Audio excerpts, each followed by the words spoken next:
In this video, I will focus on answering questions related to the topic of Group 7 elements. So if you are struggling with this topic, please watch this video till the end because I'm going to answer two different questions from two different exams to cover all the points that are most likely to be in your exam if you have a question about Group 7 elements this year. So this is the first question. This is from 2024 exam paper 1, and this is about chlorine. So the main focus of the question is about chlorine. The first question, to give an equation to show how chlorine forms an acid solution in water. Remember that when chlorine reacts with water, it can either give hydrogen chloride and oxygen, or the chlorate one and hydrogen chloride. If they only ask you about acidic solution, you can put any of these reactions or any of these equations. But if they specifically tell you that it forms two acids, then you have to put the chlorate one and the hydrogen chloride. So now I'm going to put just the one that is chlorine plus water. That gives you hydrogen chloride and oxygen, and then I need to balance this one. So now there are two of the water, and that means I'm going to have 4 hydrogen chloride and 2 of the chlorine. Give an equation for the reaction between chlorine and cold dilute aqueous sodium hydroxide. This is a disproportionation reaction where chlorine will be oxidized and reduced to give sodium chlorate 1 and will give also sodium chloride and water. So now chlorine plus sodium hydroxide, that gives us sodium chloride and sodium chlorate 1 and water. Again, let's balance this one. So we need 2 of the sodium hydroxide. That should cover everything. In acidic solution, chlorate ion oxidizes chloride ion to form chlorine.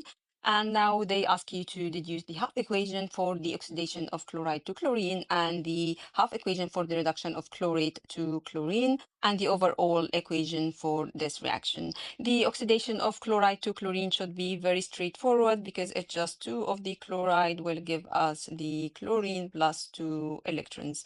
And then the chlorate one. So how would we write this? We don't need to memorize these at all because you can balance it simply. So the chlorate will give us the chlorine.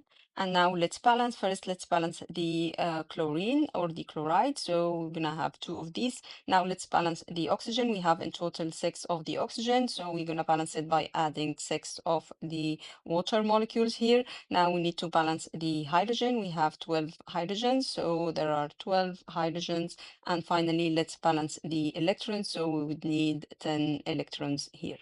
Now, in the first equation, there are 2 electrons. In the second one, there are 10 electrons. To add these two, we need to balance the number of electrons on both equations. So the first equation, the oxidation one, we will have to multiply everything by 5. So that will give us 10 of the chloride, will give us 5 of the chlorine, chlorine, and 10 electrons. Now add these two together, the electrons will cancel each other out, and then we add everything. So 10 of the chloride plus 2 of the chlorate plus 12 of the hydrogen ion. That will give us, here we have 5 chlorine and here we have 1. So in total there are 6 of the chlorine and 6 of the water. You can divide everything by 2 as well, and that gives you 5 chloride to 1 of the chlorate and 6 hydrogen ion to give 3 chlorine and 3 water. Any of these will be accepted.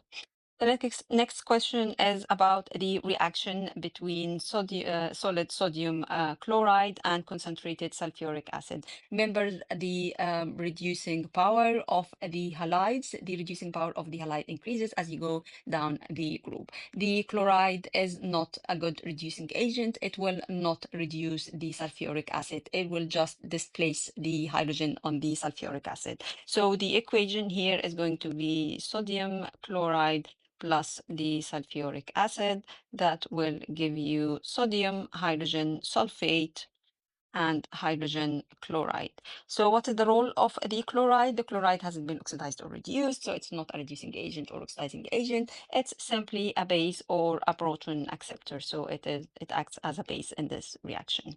All right, so the remaining questions are about shapes of molecules, so I'm not going to cover that now because I'm focused on group 7.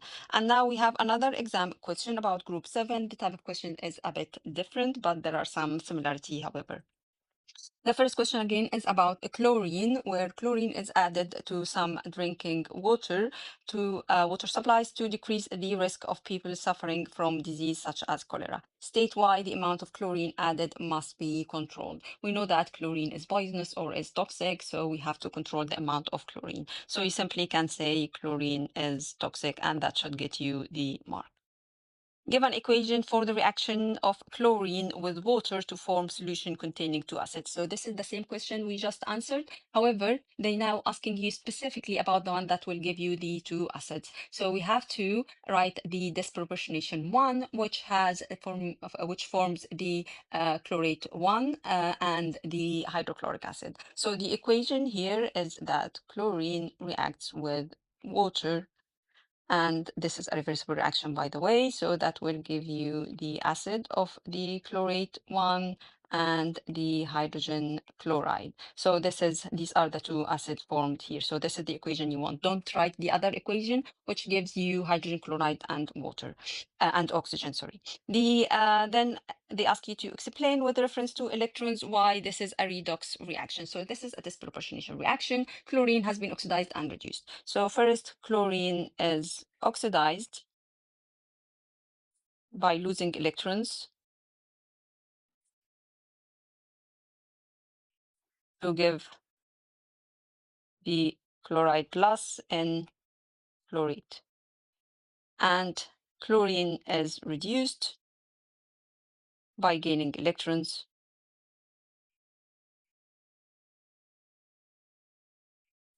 to give the chloride. So this is how to answer this particular question. A student bubbles chlorine gas through a solution of sodium iodide. So now we are talking about the oxidizing power of the halogens.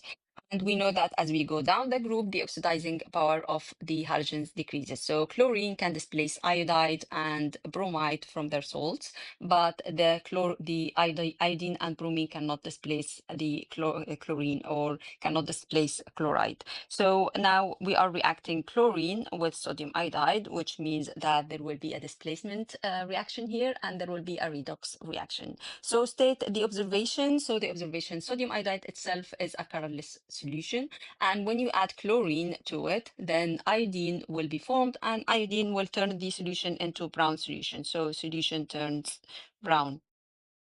So this is the observation. This is due to the formation of the iodine. Give an ionic equation for this reaction. So this is chlorine reacts with the iodide. This is just the ionic equation that will give us two of the chloride and the iodine. The student adds few drops of concentrated sulfuric acid to a small amount of solid sodium iodide. Remember, this question is about the reducing power of the halides. Iodide is the most reducing, or it has the highest power. It will usually reduce the sulfuric acid to give two different gases containing sulfur, which are the hydrogen sulfide and the sulfur dioxide. Remember that bromide has less reducing power, so it will only give you sulfur dioxide. It will not carry on to reduce it to hydrogen sulfide. And then fluoride and chloride are not reducing agents. They just act as base or proton acceptor. So they are not going to reduce the sulfuric acid here. So the two gases, sulfur-containing products, are formed. Give an equation for the formation of each of these sulfur-containing products and state the role of sulfuric acid in the formation of these products. First of all, the role of the sulfuric acid. So we know that the iodide is going to be a reducing agent and it's going to reduce sulfuric acid, which means that sulfuric acid is an oxidizing agent. So first of all, let's answer this one. So sulfuric acid is oxidizing agent.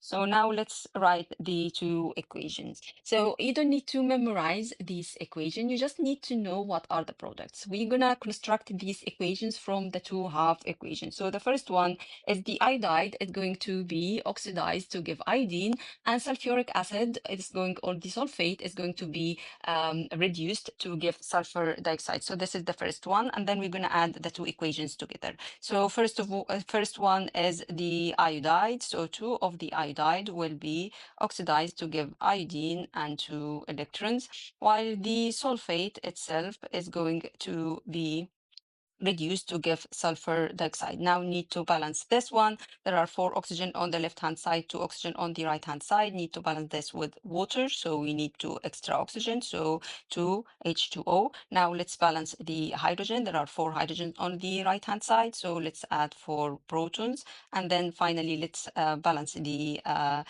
signs or the charge with electrons. So we need to add two electrons to have zero a charge on the left-hand side like the right-hand side.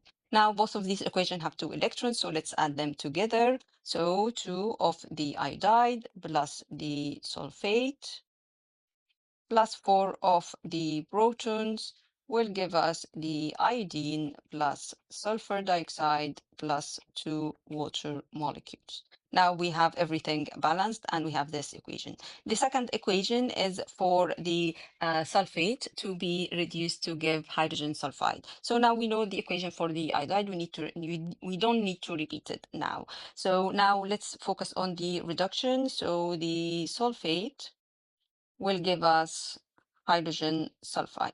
So now let's balance this. So there are four oxygens on the left-hand side. So need to balance this with four molecules of water. Now let's balance the hydrogen. So we have 10 hydrogen on the right-hand side. So need to add 10 of the hydrogens. And then finally need to balance this with the electrons. So we need 8 electrons on that side. So we have zero charge. Now let's add the two equations together. The first equation has only two electrons, so we need to balance this one by multiplying everything by 4 to have 8 electrons, which means we're gonna be 8 iodide will give us 4 of the iodine and 8 electrons. The electrons will cancel each other out, and then we just add the two equations. So 8 of the iodide plus sulfate plus 10 hydrogens that give us hydrogen sulfide plus 4 iodine plus 4 of the water. And this is the balanced equation. We don't need to memorize it. We just can work it out from the half equations. The final question is about the identity of unknown sodium halide. So there is an unknown impure sodium halide, and they add acidified silver nitrate solution to this solution. Remember, in this experiment, silver nitrate can differentiate between the different halides because fluoride will not give anything. So we're going to have a colorless solution with fluoride. The chloride will give white precipitate with silver nitrate, acidified silver nitrate. The bromide will give cream precipitate, and then iodide will give the yellow precipitate. But we can even differentiate between these by using the ammonia. So if you add dilute ammonia after you form the precipitate of the silver halide, then the silver chloride will dissolve in dilute ammonia. Silver bromide will dissolve only in concentrated ammonia, while silver iodide will not dissolve at all. So this is an extra step if you want to differentiate between the different halides. And fluoride, we don't need to use ammonia because it doesn't make any precipitate anyway.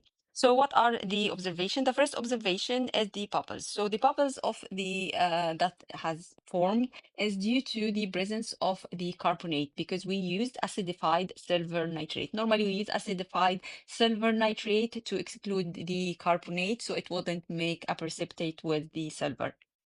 The silver carbonate will be a precipitate as well, or insoluble. So we need to exclude the carbonate completely by adding the acid or using acidified. So if there are any bubbles, that means that you have carbonate. And then they say there is a colorless solution. So these are the two observations. meaning the color solution means the halide here is the fluoride.